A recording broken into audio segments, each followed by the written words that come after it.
Hello, welcome back to Bible in the Bath. I hope you're all doing well. Today we're looking at Ezekiel 37 and verses 1 through to 14. If you do have a Bible or you can look on the internet, have a quick look over these verses now. I'd really encourage you to read them. There's a lot of good stuff in here and I'm not going to cover it all in the next 3 minutes, but I will give you a quick summary of what happens. So basically, God takes Ezekiel, who's one of the Old Testament prophets, and he takes him to a valley and it is full of dried bones. And he says to Ezekiel, prophesy over these dry bones, prophesy life into them. And they start to form a human body, and then God says, prophesy that they will have breath. And Ezekiel does it and they breathe into life. And then God says, this is the people Israel. Now go and tell Israel this. And then he tells Ezekiel what to say to Israel. So that's a kind of overview of what happens here. Like I say, give it a read for yourself as well. There's a couple of things that really stand out to me in this, and the first is that God is so powerful. He can breathe dry bones into life. I can even look at a dead flower and bring it back to life, let alone dry bones and form them into a real human being. God is so powerful. And maybe there's dreams or hopes in the back of your mind, or a person you've been praying for and you've given up and you think God is never going to do it and it's just not fruitful. Give it to God. He wants to breathe life into it. He is powerful. He can do it. Trust him. Give it to him. The second thing is that God invites us and then he coaches us. You have to say yes, and you have to say yes again, and you have to say yes again. It is not a one-time journey. You say yes at the start and you say it the whole way through. If Ezekiel had said yes to prophesying over the dry bones just once, he would have got to this point in verse 8. I looked, and tendons and flesh appeared on them, and skin covered them, but there was no breath in them. If you give up on a prophecy or on something that God said too early, you might miss the whole story. Say yes to God once and keep saying yes. After that point, God says to Ezekiel, prophesy breath into them and they will come to life. And he does it, and they do. Trust God, give him your yes, not just once but continuously. And the third thing is that God teaches us in the secret place on our own and prepares us for the world stage. Here Ezekiel is in a valley and it is just him and God. There is nobody else. God teaches you in the secret place.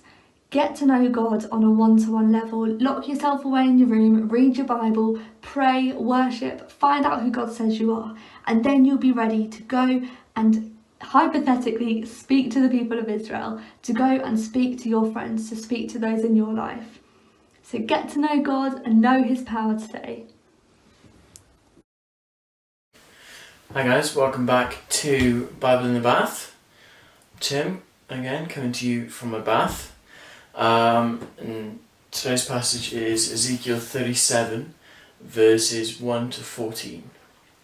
So I hope you've read this message and before watching this video. So the passage starts off with, the hand of the Lord was on me. And this is Ezekiel speaking. The hand of the Lord was on him. And the hand of the Lord will always be with you, no matter what. No matter how far from him you are, whether you're on the right path or not. His hand will always be on you. And this means that he will protect you. He will take care of you. He will comfort you. He will love you. And this passage kind of starts off with a promise. You know, it isn't a direct promise, it's a promise. And God always keeps his promises. And that promise is that he will always keep his hand over your life. That he will always be with you. As it says a lot in the Bible, that he will never leave you and he will never forsake you. So moving on, imagine yourself in a valley where there's just a bunch of dry bones. Bones are dry, which means they've been there for a long time, which means they've been dead for a long time. And then imagine God asking you if they can come back to life. And Ezekiel says, Sovereign Lord, you alone know. And then God says, tell them to come to life. What would you do if God told you to do that? Would you turn to a bunch of dry bones and say, come to life or not. Because Ezekiel understands that God is sovereign.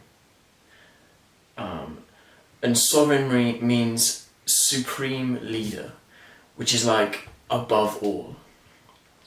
And God is above all. He is above death, which is what this passage is telling us.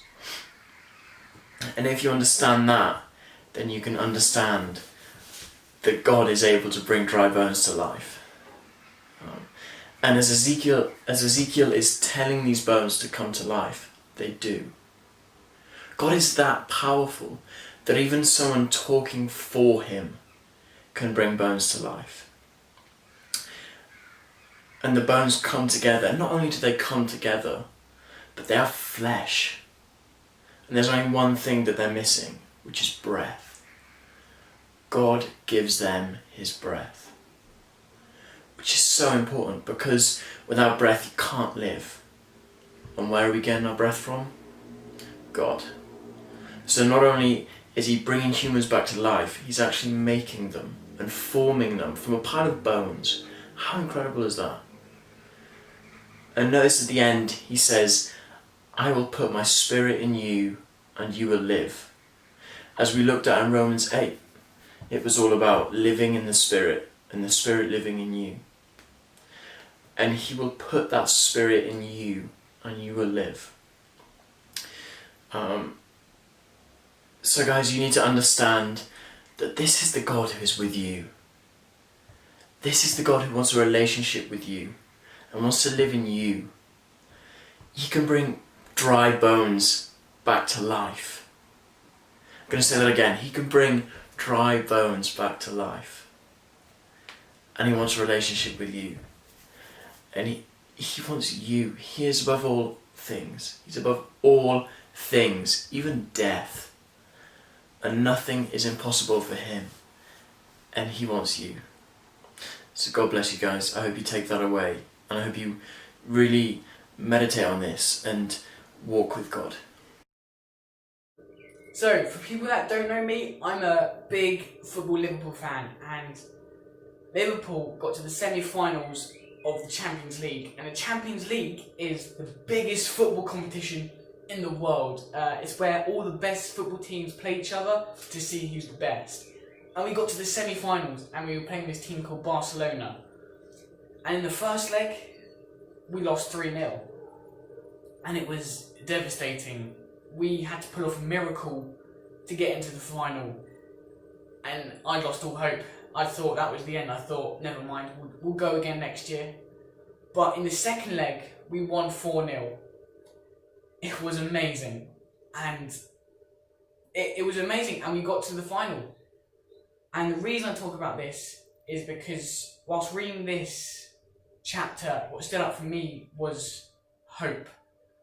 In verse 11 it says, Then he said to me, the Son of Man, these bones represent the people of Israel. They say, we have become old, dry bones. All hope is gone. Our nation is finished. And Israel at the time were a big deal. They were God's people. And they could do a lot of cool things. They did loads of cool miracles, and everyone loved them. And but they were in exile. They were in exile for a long, long time, and they lost all hope. They thought their nation was finished. They were described as old, dry bones, and this valley of bones described in this chapter is not a pretty picture. It's a horrible picture. To think about how these bones got there, and what must have happened for these bones to have been decayed and left there. Like, there must have been some big war, and this whole entire millions of people were just slaughtered and left there for dead. But as we know, in times of trouble, God's always there, and he prophesies over these bones to grow flesh, and he breathes life into them. And what we get from this chapter is not only is he the not only can he create life, but he's the restorer of life. And what we should take from this is that no matter what situation you're in, no matter how your day's been, no matter how your week's been, no matter what you've done, God's always there for you. You must always, always have hope that God's there. Because He's never going to leave you. He may not sort your problems out on the day after, but you must know He's always there.